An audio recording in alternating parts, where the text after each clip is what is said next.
It's Flashcard Fridays at Math Science History, the podcast where numbers aren't just facts, they are frameworks for understanding our world. It's June, and we are kicking off Pride Month. So let's get our rainbow flags and celebrate ourselves, who we are genuinely, and our loved ones who are part of the LGBTQ+ community. And though it is officially recognized in June in the United States and the United Kingdom, celebrations happen year-round throughout the year in Canada, Australia, New Zealand, Germany, France, Spain, Italy, Netherlands, Ireland, Brazil, and South Africa, to name a few. But before we begin, first, a word from my advertisers. So, on today's flashcard episode, I'm going to talk about something both urgent and deeply human: the math behind the misinformation targeting LGBTQ+ and especially transgender communities. I'll be providing statistics and data that you can find on my website at mathsciencehistory.com. Oh, and while you're there, don't forget to click on that coffee button, because every cup of coffee you buy for the podcast keeps it up and running and provides a free resource at the website. Right now, especially in the United States, we are witnessing a disturbing trend of politicians, pundits, and public policies increasingly targeting LGBTQ+ individuals, particularly trans youth and adults. These efforts are often justified under the guise of safety, tradition, or parental rights. But what happens when we pause and look at the actual data?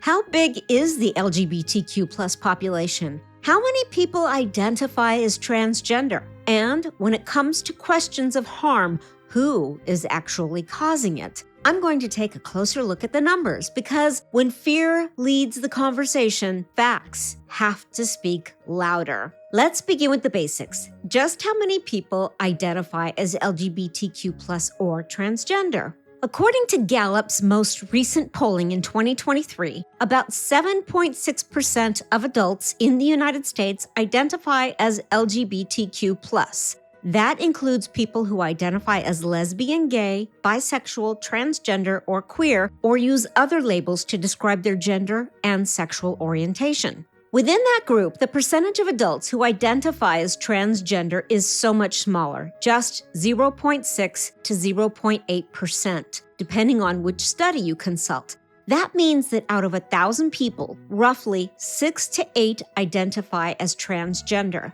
Among young people, those aged 13 to 17, the number is slightly higher. Estimates suggest that 1.4 to 1.9% of U.S. teens identify as transgender. Still, we are talking about a very small portion of the population, less than 2%. That's fewer than 2 in 100 teenagers. So, when you hear public officials claiming that trans people are, quote, everywhere, influencing culture and posing dangers in schools and bathrooms, remember the math. They are not a tidal wave of individuals. They are a small stream of people trying to flow through a system built without them in mind. What's more, many trans individuals are not publicly out. The fear of being targeted, assaulted, or discriminated against leads many to conceal their identity. They go stealthy. So even the most modest percentages may underrepresent the full picture. Also, these aren't just numbers, they are people. Humans, moms, dads, coworkers, teachers, students, veterans, neighbors, aunts, uncles, grandparents. They make up less than 1% of adults in America. Now I'm going to look at the harmful narratives. One of the most harmful narratives used to justify anti-trans policies is the idea that transgender people pose a danger, especially in bathrooms, locker rooms, or schools. That claim isn't just misleading, it is statistically false. Let's start with a difficult but essential truth. The overwhelming majority of sexual violence against children and women is committed by cisgender, heterosexual men. According to the U.S. Department of Justice, over 85% of sexual abuse against children is committed by men who identify as straight and cisgender. Also, most perpetrators are not strangers, but rather family members, coaches, clergy, or teachers. In contrast, There is no credible evidence showing that transgender individuals pose a risk in bathrooms or changing rooms. Multiple studies, including reports from the American Academy of Pediatrics and UCLA's Williams Institute, have found zero increase in safety incidents in jurisdictions that allow people to use bathrooms that match their gender identity. Meanwhile, the rates of victimization within the LGBTQ+ community are staggering. Transgender individuals, especially Black and Latina trans women, face some of the highest rates of fatal violence in the U.S. and globally. In 2023, over 320 transgender individuals worldwide were murdered, mostly in Brazil, Mexico, and the United States. These are intentional hate crimes, not accidents. Also, according to the Trevor Project, over 50% of transgender and non-binary youth reported seriously considering suicide in the past year. And finally, 1 in 3 transgender people report being homeless or housing insecure at some point in their lives. So, transgender individuals are not the threat. They are overwhelmingly the targets of violence, discrimination, mental health crises, and political scapegoating. And here's a valid question. When a government devotes more energy to banning drag shows than to addressing gun violence or domestic abuse, what does that say about their priorities?